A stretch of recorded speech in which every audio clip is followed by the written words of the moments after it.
This is the program where we peel away the onion and try to get to know the real person behind the public persona. This week, we welcome a local government leader who is not afraid to make waves in order to stand up for what he believes. Sedgwick County Commission Chairman David Dennis seems to be a born leader. A 29-year Air Force veteran, Dennis rose to the rank of colonel before retiring. He then became a teacher. After 11 years at Wichita North High School, Dennis was elected to the Kansas State Board of Education, serving as chairman for 2 years. That's just one of the many boards and commissions he has led. Dennis is even president of his local Homeowners Association, a Boy Scout leader for 30 years, and a lay minister at his local church. He clearly likes to be in charge. Now Dennis presides over the sometimes controversial and volatile Sedgwick County Commission. Personality conflicts, firings, and FBI investigation, Dennis has been attempting to steer the commission through some turbulent waters. And now he's here to tell us all about it and explain what drives him to be such a prolific leader and public servant. It's a half hour of conversation and insight with David Dennis, one-on-one, right now.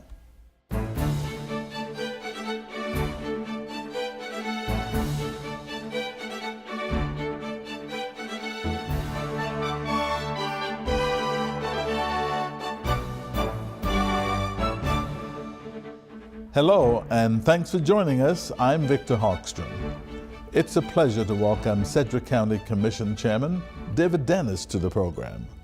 Welcome, Mr. Dennis. Thank you, Victor. Mr. Chairman.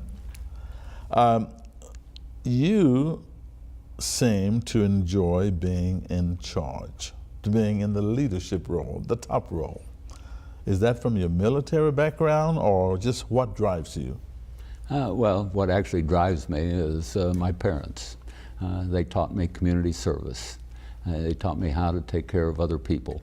And the leadership that I learned in the military provides dividends to me every single day, and the things that I learned on how to be a leader, so it just comes kind of natural. So how do you hope that your leadership how is it benefiting people today, in your opinion? Well, today, for example, we have a number of priorities in Sedgwick County. Behavioral health is at the top of our list. Every single day we're seeing people that are having behavioral health problems, either drug and alcohol abuse, homelessness, those type of issues. And so we're looking for ways that we can solve problems that exist in behavioral health. We have problems in transportation here in Sedgwick County.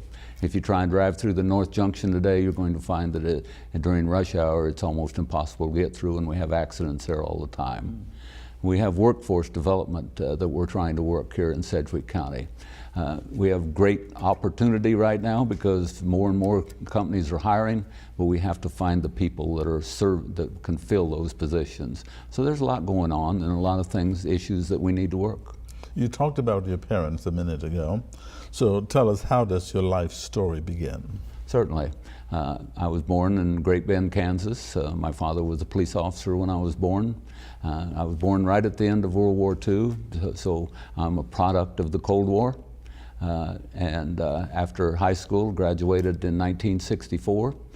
During the Vietnam War as it was starting up. Went to college at Fort Hays and graduated from there in '68. And if you go to the Vietnam Memorial, you're going to find more names in 1968 and '69 than any other years. So as soon as I graduated, Uncle Sam invited me to participate in his Vietnam War. And so and you accepted? I accepted. I enlisted. Did not ever intend to make it a career. After 4 years, I was a staff sergeant, and they offered me a chance for a commission. I accepted that opportunity and served 25 years as an officer and retired as a full colonel. So what kind of childhood did you have? What was it like? Well, we weren't wealthy by any means. We made do with what we had. We raised hogs, we raised cattle to be able to butcher. We grew our own vegetables, we canned fruit. We grew tomatoes that we sold at Dillon's in order to buy our clothes to go to school.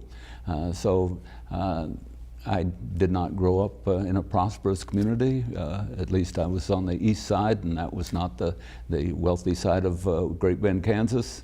But what I learned by doing those things is that you can do for yourself.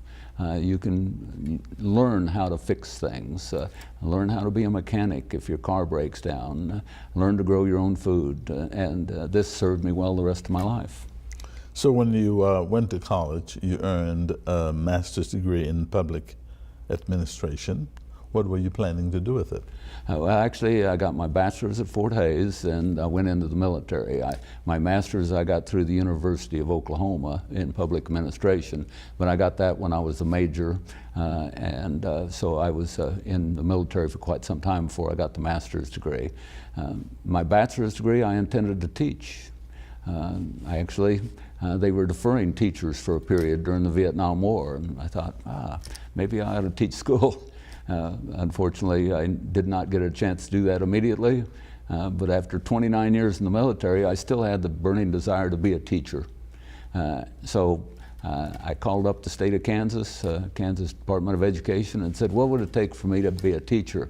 And they said, well, you have to have a teaching certificate. And I told them I actually had one a lot of years ago, almost 30 years ago, and they looked it up and said, absolutely, you have a teaching certificate on file, but it's not current. Mm-hmm. So they told me what requirements I'd have to have in order to be a teacher, and I went back to college at WSU and completed the requirements and got a job teaching at North High School, which is my position as one of the best high schools here in Wichita. You also served on the State Board of Education, and you were a leader of that board. Correct. Then came the Sedgwick County Commission. Right. What issue above all others that drove you to run for the commission? Well, for the commission, it was taking a look at what was happening in the current commission at the time I was running. I did not like the direction the commission was going. They were looking at things like wouldn't build bridges because we had to save up enough money in order to build a bridge that's going to last 50 or 75 years. So there was a generational issue there.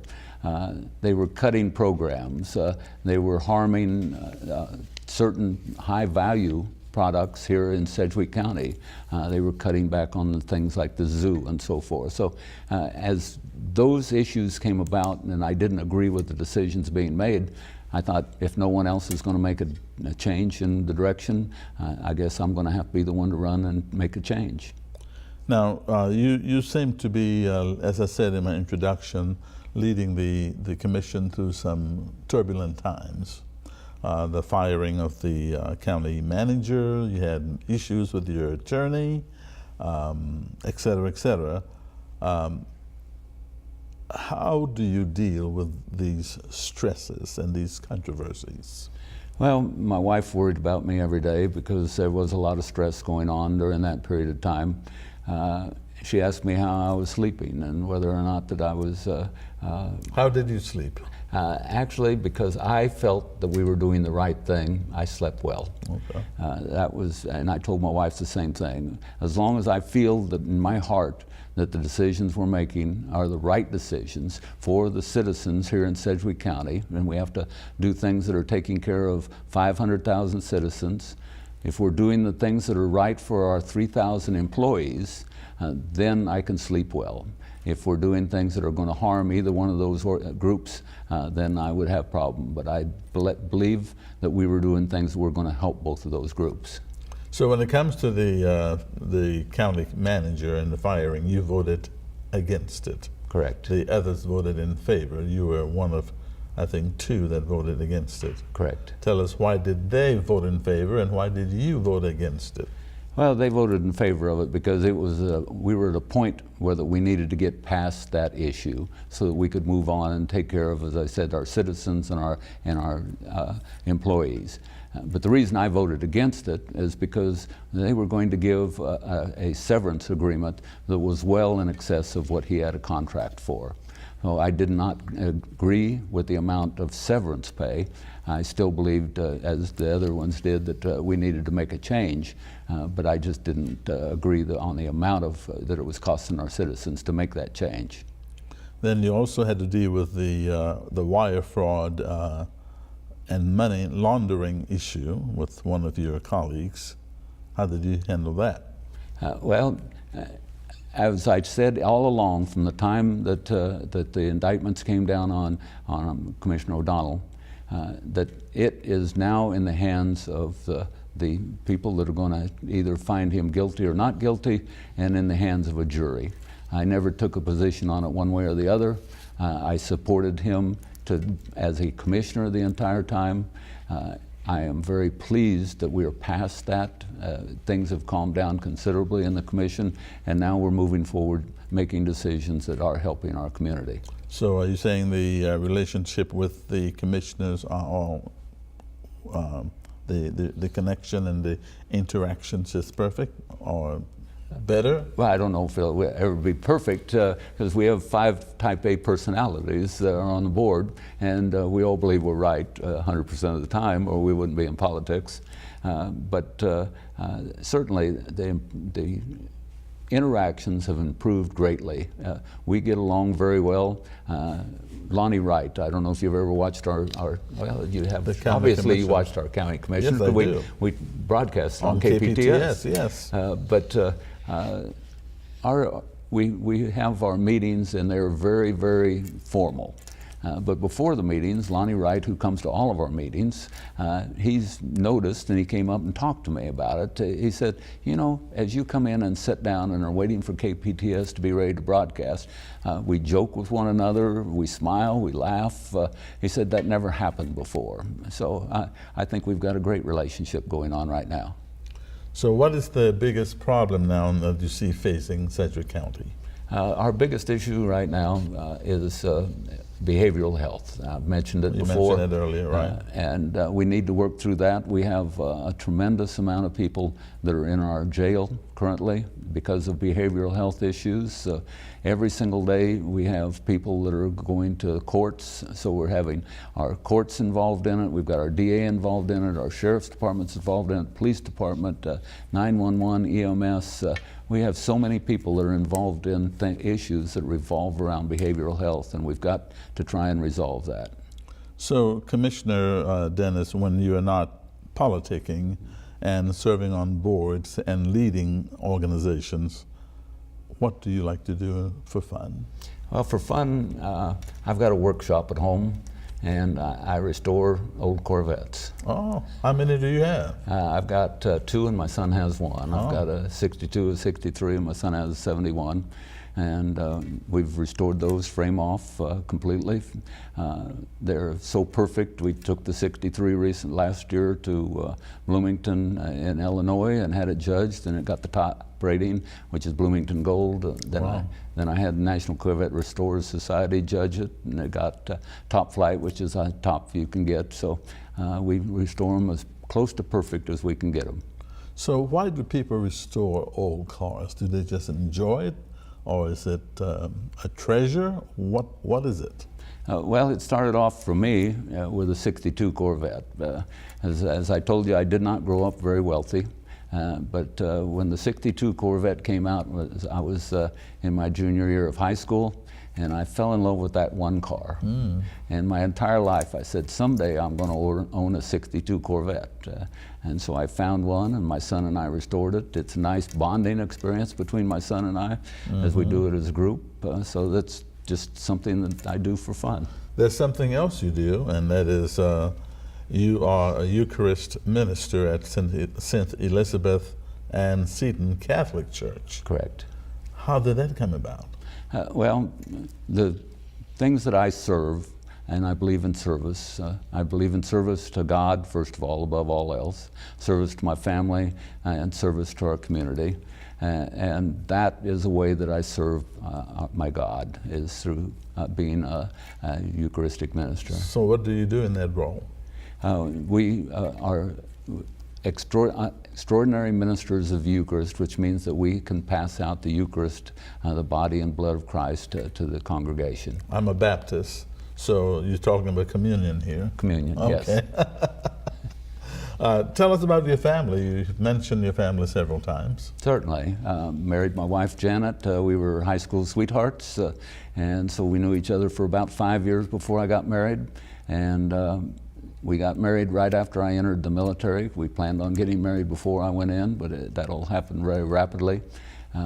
We were married now going on 51 years. My oldest son was born in Germany when I was stationed over there. And he's currently a teacher at Northwest High School, teaches computer and business studies. During the sports season, I'm very active in high school sports. I was on the Kansas State High School Activities Association Executive Board, and I'm the announcer now for Northwest for football and basketball and wrestling. During football season, my son spots for me, so he and I sit side by side in the booth during football season. During basketball season, he runs the clock, and so we sit side by side during basketball season.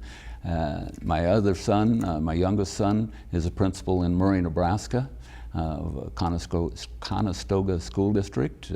So we're still involved in education. So you don't seem to get tired. No, if I'm not working for the county, I'm helping out the school district if I can. So what is your philosophy of life? My philosophy of life, as I said a minute ago, is service.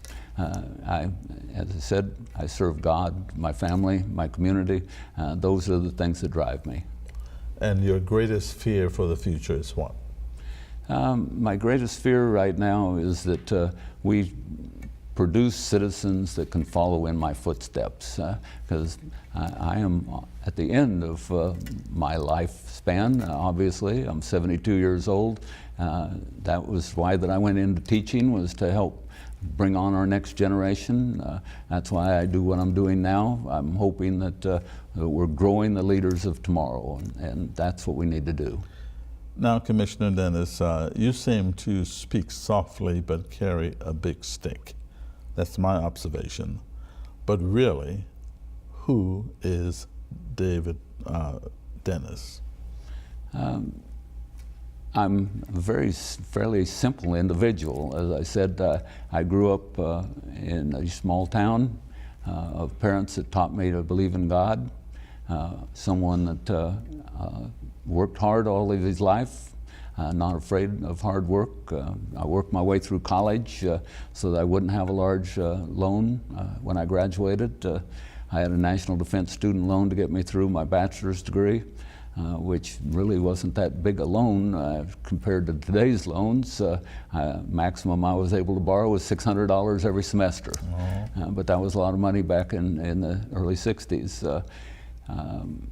I was able to pay that back. It took me almost 10 years, honestly, to pay it back, because when I entered the military, my take-home pay when I was first married was $42 every 2 weeks. And the military at that time didn't trust the enlisted to take care of their wives, so my wife got a check every month for $100. So my wife was getting paid by the military more than I was, and I had the job. Interesting. So why do you live today? What is it that you want to achieve? Well, as I said, my second priority is my family. I have 5 grandchildren, and I want to make sure that the world is ready to support what they need in their lives to be successful. And by extension, then, since if I can do that for my grandchildren, hopefully it's going to work for everyone's children and grandchildren in the future. If you were opportune to invite 3 people to dinner, who would they be? First of all, it would be Ronald Reagan. He's my favorite president. Okay. He won the Cold War. As I said, I was born at the beginning of the Cold War, and I had the opportunity to serve in the military during the entire Cold War. We won the Cold War, and as a result of that, I was able to work in the former Soviet Union, places that were my targets when I was working nuclear weapons. So I respect Ronald Reagan because he won the Cold War for us. He bankrupted the former Soviet Union. The second person would be John Wayne, because he's my favorite actor. I truly respect what he did in his life, and I love his movies. And probably the third person would be Winston Churchill. Winston Churchill went to Westminster College and made the famous Iron Curtain speech. He led Great Britain through World War II. I think he was a great orator. I wish I could speak as well as he does, or he did. And I think he was a true leader of his time. So you have accomplished so much in life: the military, teaching, county commission, chairman of that commission, and chairman of other boards, serving communion in your church. How would you like to be remembered when you say, "This is enough, I've had enough of it, I want to just relax"? And I don't see you relaxing too long, but should that time come, how would you like to be remembered? I guess the main thing that I'd like people to remember me for is that I tried to do the right thing no matter what the circumstances were. I'm not afraid to tackle the big issues in order to be able to work through them, but at the end I want to make whatever organization that I'm working in better than it was when I got there. So what would you say has been the most defining moment of your life? Well, besides my marriage, which was number one, because between my parents bringing me up and giving me the standards that I live by, and my wife has supported me every step of the way. But besides that, I think probably the thing that I'm most proud of is that I worked nuclear weapons my entire career when I was an officer. I targeted Minuteman missiles. I planned the nation's nuclear war plan. I set on alert so I could launch Minuteman missiles. I commanded maintenance squadrons of Minuteman missiles. But at the end of my career, I was able to have a job for 3 years where I worked in the former Soviet Union in Russia, Ukraine, Kazakhstan, and Belarus. And while I was working over there, we got every nuclear weapon out of Kazakhstan. We got every nuclear weapon out of Belarus, every nuclear weapon out of Ukraine. We built nuclear storage facilities. We dismantled bombers, ICBMs, and submarines. I think that at the end of my career there, the world was much more safe than it was before I started. You've been taking care of America. I hope so. That was my goal. Yes, thank you. So what would you say has been the most challenging time of your life? Actually, the hardest job that I think that I ever had was setting on alert, being able to launch nuclear missiles. I commanded 10 missiles, I could launch 50 missiles, and if I was at the alternate command post, we could command 150 nuclear tipped missiles. That's probably the most stressful job that I ever had. Before that they would ever put me through the tech school to start that training, they asked if we would actually turn keys if the message came down, and you had to certify you would before they'd even start the tech school. But you have zero chance for making an error. You cannot make an error, and there's a lot of pressure in doing that. I moved my way up from being a flight commander to being the chief of standardization evaluation, and that where not only was I responsible for my crew, I was responsible to make sure that 150 other crew members could do the same job I could do. That was a lot of stress. So what has been the best time of your life? Well, again, besides being married for 51 years, I guess just my enjoyment of traveling. We have a motorhome. I don't get to use it very much now because I got a full-time job, but one of the things that I enjoy very much is seeing the United States. And not only the United States. Last summer, my wife and I, for our 50th anniversary, went over to Europe and spent 2 weeks over there. So I enjoy meeting other people and seeing other areas.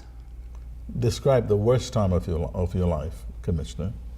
The worst time? Now that's difficult because I try and make the best out of anything that happens to me. Try to turn lemon into lemonade? Absolutely. I guess probably the time that put the most stress on me, besides being a crew commander, was when I was coming out of college in 1968.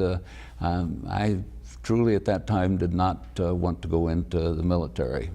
It sounds surprising when I spent 29 years there, but I kind of believe what General Patton said. Your job is not to die for your country, it's to make the other poor bastard die for his. So that's why I enlisted in the Air Force. I did not want to die in Vietnam, truly. Right. Now my brother did go over and serve in Vietnam, and he was injured in Vietnam. And I respect each and every one of the people that did that and served, but probably the most worried that I ever was what was going to happen, because every single day I'd watch the news, and Walter Cronkite would end his newscast with how many Americans died in Vietnam that day. And it's not a pleasant situation when you're getting ready to go into that. So with all that you've said and with all that you've done, what is the meaning of life today for you? Well, the meaning of life, again, is to serve your God. It's to try and do what's right. And if you are serving your God the way I believe you need to, I think that you can do what's right for your community. If you were not a county commissioner, what would you be doing today? I would be serving someplace. I ran for state board because I didn't like what was happening at the state board. I ran for county commission because I wasn't happy with what was happening in the county commission. So I'm sure some other cause would come up that would pique my interest. I've tried retiring now several times. I retired from the military, retired from teaching, although I only taught for 11 years, but did retire from that. I am not a person that can just sit around. I have to be involved someplace. Any higher political aspirations? Oh no, my wife would kill me. I mean, you could be governor. No? I don't believe that that's probably in my future at all. Okay. Well, Commissioner and Chairman of the Sedgwick County Board of Commission, thank you so much, David Dennis, for having appear on this program. Thanks for your time today. Thank you. And thank you for watching this edition of One on One. If you have a question or comment, send it to oneonone@kpts.org. We like hearing from you. Until next time, I'm Victor Hogstrom. See you later.